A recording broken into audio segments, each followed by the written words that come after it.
before I was born. My dad, he was a southern, old-time, old South peach farmer. The stuff that you would see, in old movies about like the kids wearing the overalls. I mean, my dad was in the middle of the deep South. My great-grandfather, my father's grandfather, he got divorced. So he moves out to the middle of nowhere in this house with no electricity in this old South. My father's uncles and my father, they started to take turns visiting with my grandfather because, to their words, he was lonely. Sounds like to me, now hearing it, that he was depressed and suicidal and all these things. And one fateful evening, it was my father's turn to go and visit and stay with him. And my dad was 12 at the time. He goes in and he's not hearing anything, and he starts looking around and the fire's not burning. And he said he got a bad feeling, and when he walked into the master bedroom where he would stay with my great-grandfather, there my great-grandfather was laying there in the bed, fully dressed, a note in his left hand clenched tight, and a gun in his right hand,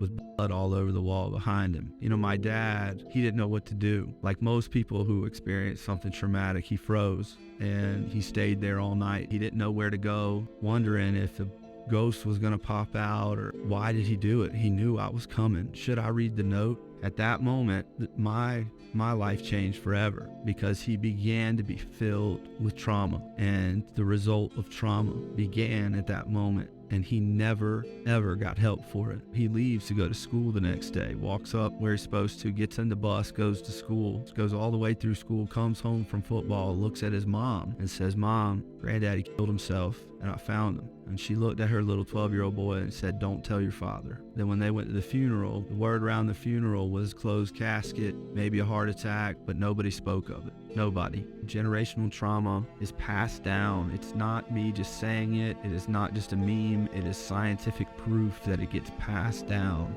and it impacts you, and it's important for you to know about it.